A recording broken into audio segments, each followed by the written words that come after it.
O cálculo de volumes é uma estimativa de quanto haverá de movimentação de terra num terreno qualquer.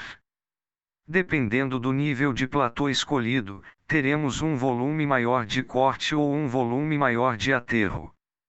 Portanto, a escolha do nível adequado de uso pode determinar economia na movimentação de terra e maior agilidade de aprovação nos órgãos ambientais.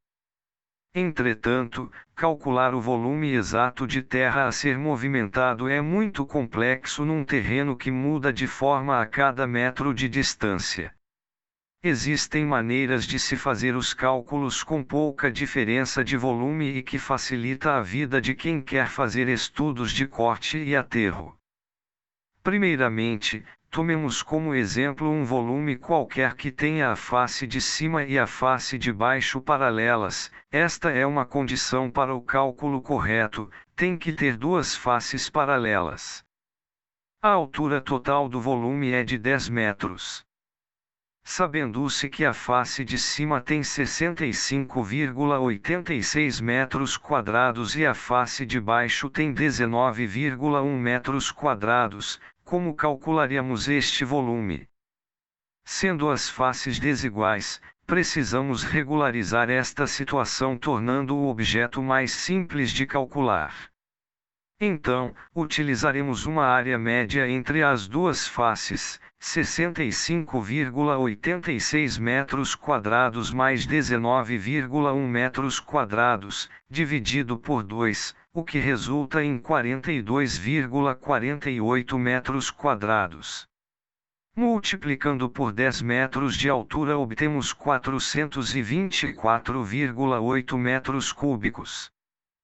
Quanto mais disforme é o objeto, maior é o erro acumulado nesta operação de cálculo de volume. Para demonstrar isso, podemos dividir este volume pela metade e calcular separadamente os volumes de cada um. A altura passaria a ser de 5 metros, cada volume terá uma média de áreas diferente a ser realizada.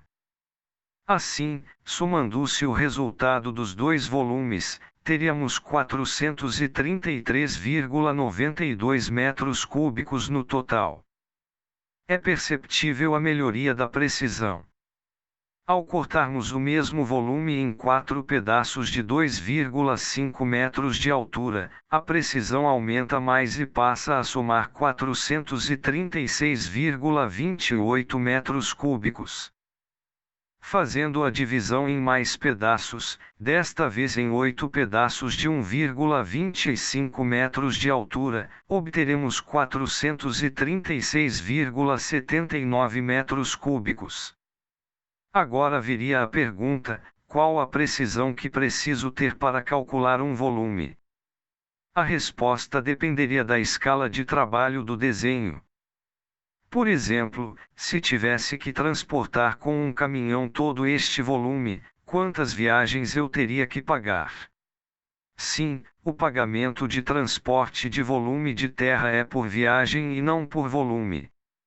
Depende do tamanho do caminhão, alguns são pequenos e só transportam 8 metros cúbicos, outros são basculante e transportam de 10 a 12 metros cúbicos de terra. Também existem os caminhões caçambeiros que podem transportar até 15 metros cúbicos.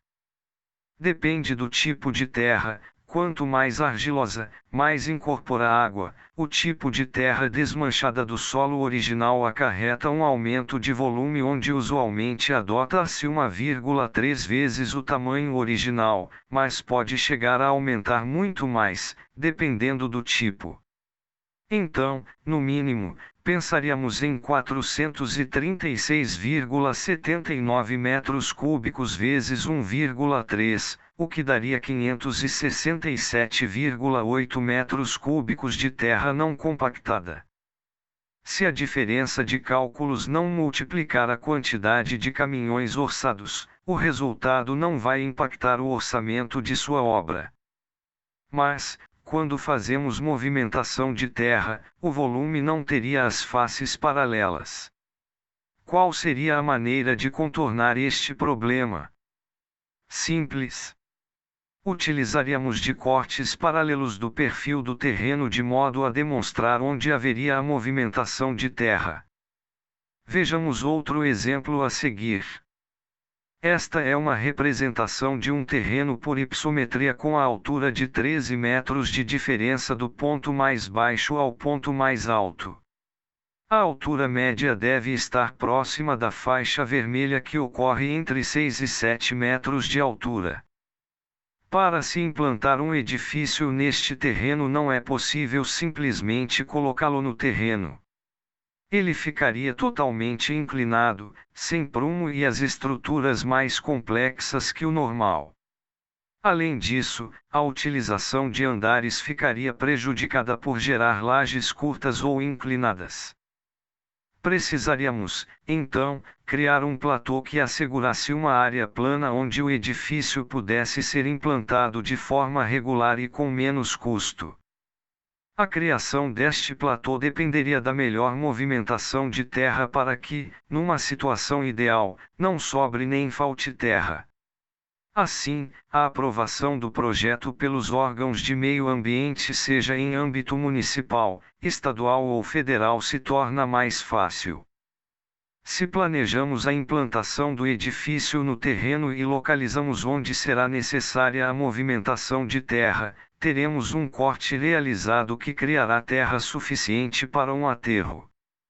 No caso apresentado, utilizaremos o nível 7 metros para calcular se os volumes se igualam. Primeiro fazemos o desenho do que seria o platô ideal onde realizaremos o corte e, em seguida, fazemos o desenho do platô de aterro. Os cortes que fizermos no terreno precisam ser paralelos, seja no sentido mais longínquo, seja no transversal, como no caso. Nestes cortes teremos o perfil natural do terreno, ou seja, como o terreno é originalmente, e teremos o desenho do platô na altura correta a ser utilizada, gerando perfis ao longo do desenho. Utilizando a metodologia de cálculo anterior, nos perfis de corte gerado por uma possível implantação no nível 7 metros, teríamos várias faixas de terreno com volumes de corte espaçados pelos perfis a cada 10 metros de distância. Estes perfis, quando calculamos as áreas de cada lado, fazemos a média e multiplicamos pela distância entre os cortes de perfil, obtemos o volume isolado de cada parte. Faremos o mesmo com o talude de aterro e calcularemos o volume que cada parte cortada gerará. Curiosamente, nos taludes de aterro ocorre sempre uma situação em que o volume acaba antes de um corte de perfil e acaba zerando o que seria uma das faces dos volumes. Fazendo o comparativo de cálculos entre o volume de terra retirada de 6.740 metros cúbicos e de aterro com 3.960 metros cúbicos, teríamos a diferença de 2.780 metros cúbicos sobrando. Se a área do platô desejado ficar no nível 7,5 metros de altura em relação ao ponto mais baixo do terreno, as áreas de corte passam a ser menores em aproximadamente 1.852 metros cúbicos, e a área de aterro ganharia mais 1.057 metros cúbicos. Desta maneira, passaríamos a 4.888 metros cúbicos de corte e 5.017 metros cúbicos de aterro. Uma diferença de 129 metros cúbicos que praticamente pode ser espalhado uniformemente pelo terreno.